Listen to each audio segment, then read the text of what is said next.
Let's prove a consequence of this LYM inequality. So another consequence, not just Sperner's theorem. So I need a definition here. So given a collection F of sets of size K, I define the shadow of F to be all the things of size K minus 1 that are contained in something in F. So it's the set of all, so the shadow, and this is the notation I'm defining. And maybe actually let's just play with shadows a bit, and then I'll do the thing I wanted to do at the end of this. And I think we can get back on track. So every time at the end I end up pushing something into the future, but I think we can get back on track after this. Okay, but the shadow, so this kind of partial derivative sign F is the shadow. So that's a set of all things of size K minus 1 such that B is a subset of A for some A in F. So in other words, you go through all the elements of F. They have size K because F is a subset of this thing. So every set in F has size K. You look at all the subsets you get by deleting one point sets. You collect all of those up in a big collection, and that's the shadow, if that makes sense. Right. So I'll just do this example, and then maybe we'll end. But actually, maybe I'll get you guys to help me out. Oh, yeah. So can anyone tell me some elements of the shadow here? Just like throw them out, Yep, that's a good one. Right. So 1, 2. Actually, it kind of appears for more than one reason, right? 1, 2 is a subset of 1, 2, 3, if that's what that says. Something's blocking it, but it's also a subset of 1, 2, 5. So yeah, 1, 2 will appear in the shadow. Any more? 2, 3 is a good one. And I think there's 2 coming at the same time. Was that 2 people speaking at the same time? Oh, 1, 3 is a good one. So now we've completely, exhausted the subsets of this one. We've got one from the next one, we get a couple of new sets. So we get some repeats, right? Because we get 1, 2 twice in some sense. We don't write it twice because in a set, you don't have repeated elements. But yeah, we have, so we get 1, 5, we get 2, 5. We also get a repeated element from this one, right? Because we've already seen 2, 3, but we haven't seen 2, 4 or 3, 4. That's an interesting question. So I'll say 2 things about that. One thing is thinking about the size of the shadow is exactly what we want to be doing. So this is what we're going to spend like several of the next few lectures on. So understanding if F has a certain size, how big is the shadow? That's like totally the right question.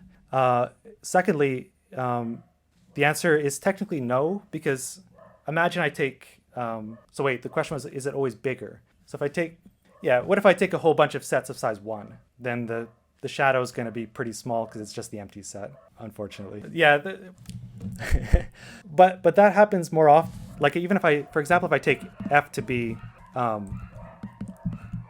this, where K is less than n over 2, then the size of F is n choose K, but the size of the shadow is going to be all the sets of size K minus 1. So that'll be smaller. But if K was bigger than n over 2, it would be bigger. So it's kind of, you can't really say anything between, about, the sizes of these things in particular, which one's bigger or not, basically. Does that make sense? Cool. Okay. Yeah. I went over by like 3 or 4 minutes last time, so I'll maybe stop 3 or 4 minutes early this time. So, see you guys on Monday. Oh yeah. Yeah.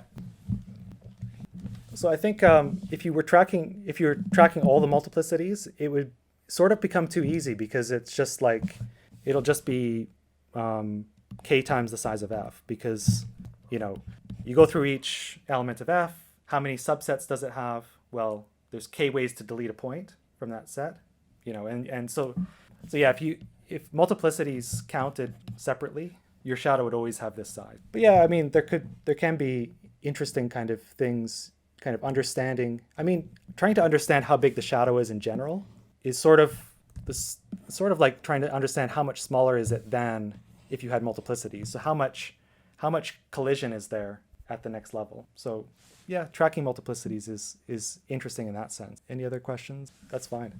Not really anything. I think I'm trying to use the word collection to mean a set of sets, but really a set of sets is also a set technically. I mean, but yeah. No problem. Anything else? So there's this poll up, just trying to, sorry to anyone who had their volume up a little high.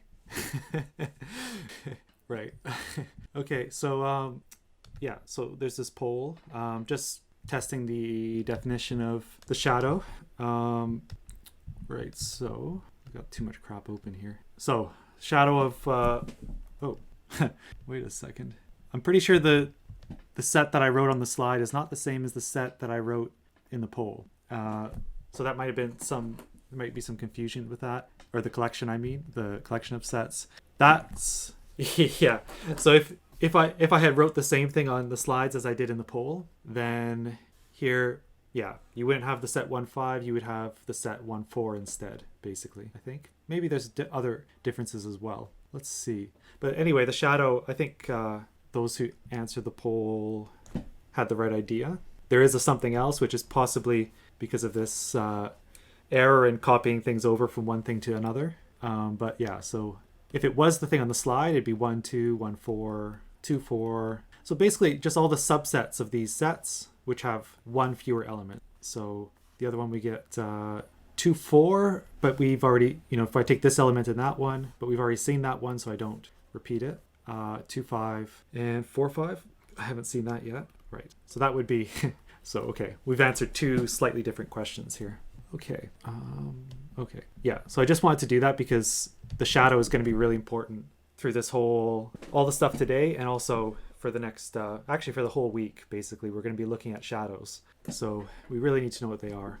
Any questions about this question? Okay. So last time, if you remember, what we did was the LYM inequality, or LYM inequality. And what I was about to show you last time was a kind of a consequence of that inequality, which is called, usually it's called the local LYM inequality. And this is something which is related to shadows. So what the local LYM inequality says is, suppose I take f, which is a subset, well, of the numbers 1 up to n, choose k. In other words, f is a collection of sets of size exactly k. Then, so this is, so actually there was a question at the end of the last lecture which was related to shadows, which was like, sort of the spirit of the question was kind of, if the set f has a certain size, how big is the shadow in some sense? And this gives a bound on that. So what it says is that the size of the shadow of f divided by n choose k minus 1 is at least the size of f divided by n choose k. So if you think about this, this is kind of like the right-hand side is like the percentage of the sets of size k which are contained in f. Like if you think of, you have n choose k total possible sets of size k. If I divide f by n choose k, that's the percentage which are contained in f. And this basically says that the percentage of the sets of size, or proportion is perhaps a better mathematical term, of the sets of size k minus 1 contained in the shadow is always at least as large as the proportion of sets of size k contained in f, which is quite nice.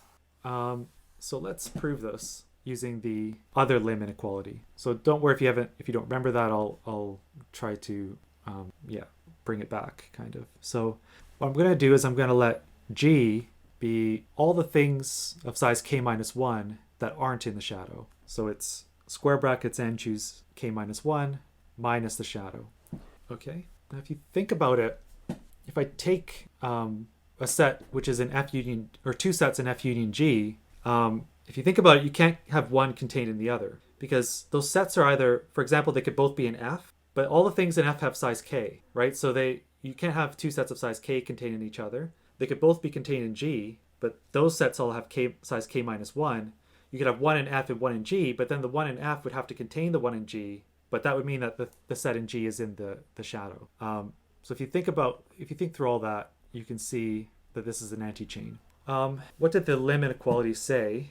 It said that if I have an anti-chain, so I'll just kind of write it over here. If I look at how many sets of size k there are in the anti-chain over n choose k, and I sum that up, it has to be at most 1. Maybe k was an unfortunate choice of variable because I'm using k in this proof, but let's not. Hopefully it's clear enough.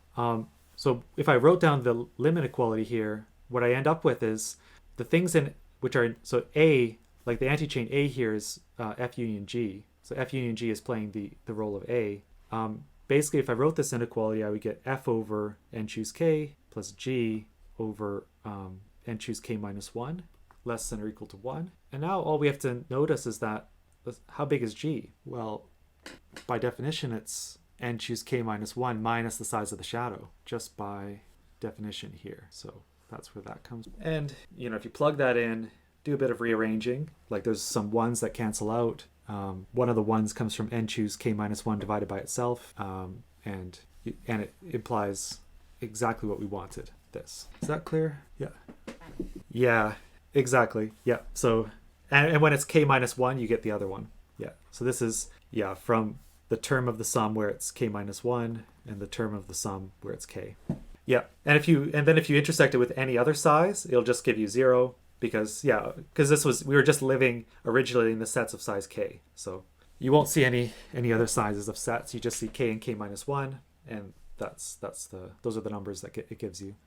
That's again a very good question, which is what we're going to do for most of the week, is basically maybe I'll so this is something I've already said, that what the local lim says is that if F contains, let's say, 27% of the sets of size K, where 27 isn't special, just a kind of random number here, then the shadow contains at least, could be a lot more than 27%, but it certainly contains at least 27% of the sets of size K minus 1. And this question is a very good one. When is this tight? Or when it isn't tight, how close to tight is it? And if it isn't tight, what is the real answer in terms of, if F has a certain size, how big is the shadow in the minimum possible case? Any questions about this? Because I'm going to switch slides.